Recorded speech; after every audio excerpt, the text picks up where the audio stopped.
Labour's housing handouts. Let's have a look. Hello everyone, Florian.Heise here, and welcome to another episode of HeiseSays.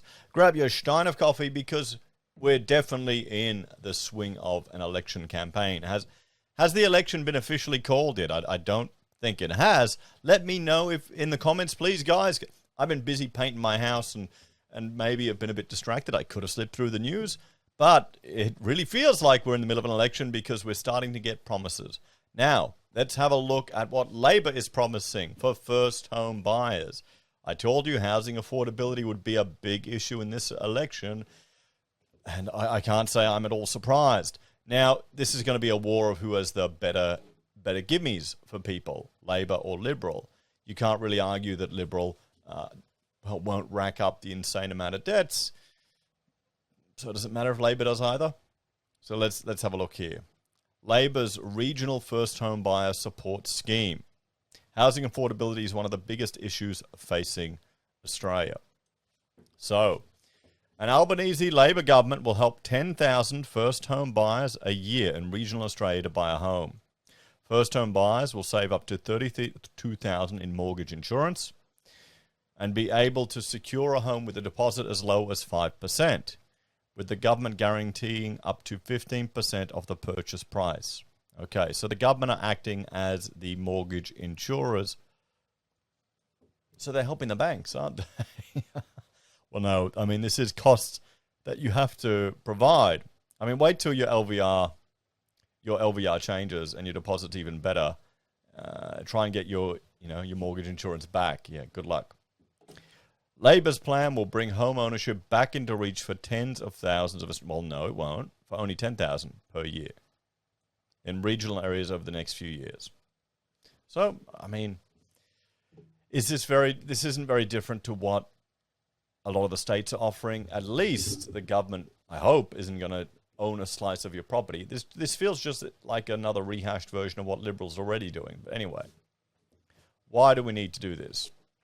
Housing affordability is one of the biggest issues facing Australia. It is harder to buy a house today than ever before. The housing crisis is hitting regional Australia the hardest, with many regional areas facing the largest drop in housing affordability. Yeah, no, they're right there.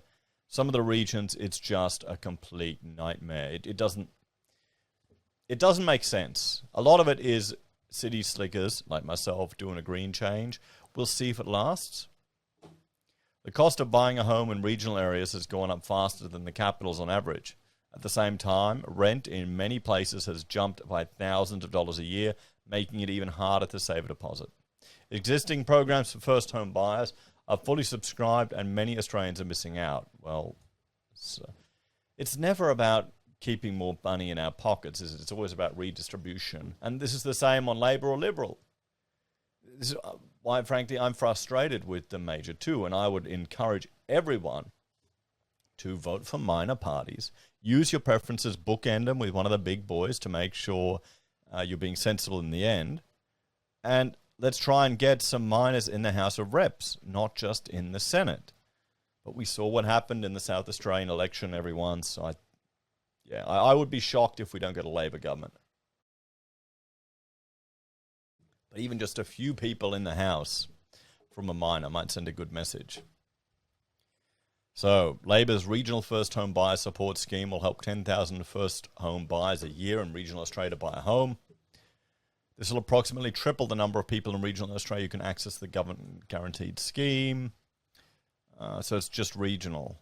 We'll provide a government guarantee of up to 15% for eligible first home buyers. So locals with a 5% deposit can avoid paying insurance. Yep. Okay, you need to. It's for locals. Live outside a capital city. Be a first home buyer who is an Australian citizen over 18. Live in the house purchased. Have a taxable income of up to $125 per year for singles and $200,000 for couples. Now I'm gonna bring up. We'll bring up here the ABS. Okay, so 125,000. And here we have the ABS. The average weekly earnings, everyone. Let's have a look here. Where is it? What do we want? employment hours, work participation. I want the key statistics. What? Okay. Let's just take the average weekly earnings. Let's just times it by 52. So what do we have? 1750. So that's the average weekly earnings. The average. $91,000. Now, if we jump back to here, we can see that's higher than the average. So if you've got a taxable income of up to $125,000 per year for singles, much higher than average, and $200,000 for couples, you can get it. And one thing I want to show here is where's the breakup per industry. They usually have that here because it's they don't see, not wrong chart.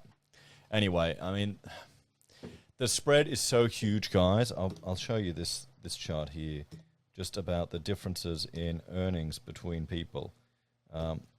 Different disposable incomes for households. So the highest income is over 2,000. Then you've got middle at about 950, just under 1,000. And you've got low at $433. So when we're seeing this 91,000, everyone, you've got to remember that's including all the people in the mining, all the people earning good coin. And, I mean, they have it just as tough to get a home, but a lot of them have it a lot easier because, well, they've worked hard and they've got the skills and they can earn the money. That's kind of the issue you have here. But people working lower skilled jobs in the regions, they're screwed. They're completely screwed.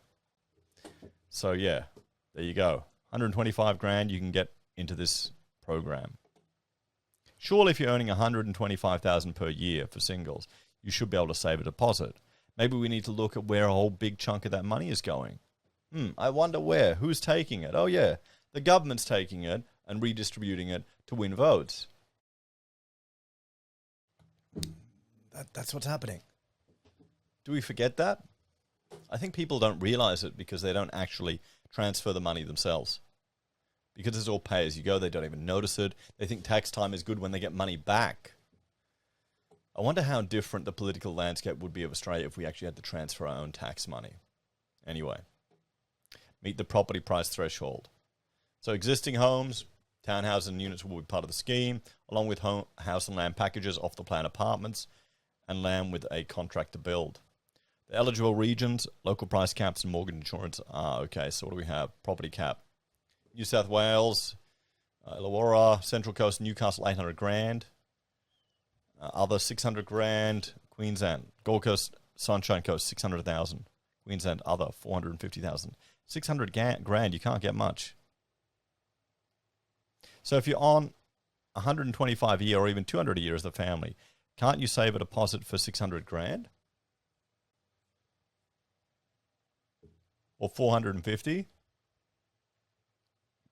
Okay. Labor will also improve the operation of the current scheme by reviewing and updating the price caps on a 6-monthly basis and improve the process of reallocating unused guarantees. Labor's first home support scheme will start in January 2023 and cost $12.1 million to the end of 24-25. So, I mean, for 10,000 people, it's going to make it easier for them to go into a house. They won't need to pay for the mortgage insurance. So let's have a talk about this one. Well, I can't say I'm surprised that we have Labor promising home affordability and making it a political issue. We'll have to see how the Liberals hit back. I think it's going to be more of the same. Will this sway some voters? I'm sure it will. People who are struggling will look at whatever they can. But it's just going to be more a competition of who has more gimmies, everyone. What do you reckon? I mean, 10,000 people a year, it's not going to be that big a difference, but it will, help some people in the regions by driving up the cost of everything in the regions. That's what all of this intervention does. They steal money from you in taxes, and they give it back to you, and you have to be thankful. Isn't it awesome, the Australian way? Thanks for watching, everyone. Like, share, subscribe to the channel. If you're a fan and enjoy the content I find and put together here, there are a few ways you can help out. You can join us on YouTube or Patreon, sign up for SelfWealth or Stake, or use our affiliate links at Amazon, eBay, Independent Reserve, or AussieBroadband. Take care, everyone. Have a great day, and let's be sensible with who we vote for. Just learn how to use your preferences, guys. Send a message. If they lose a few seats to some minor parties, then they might really start thinking differently.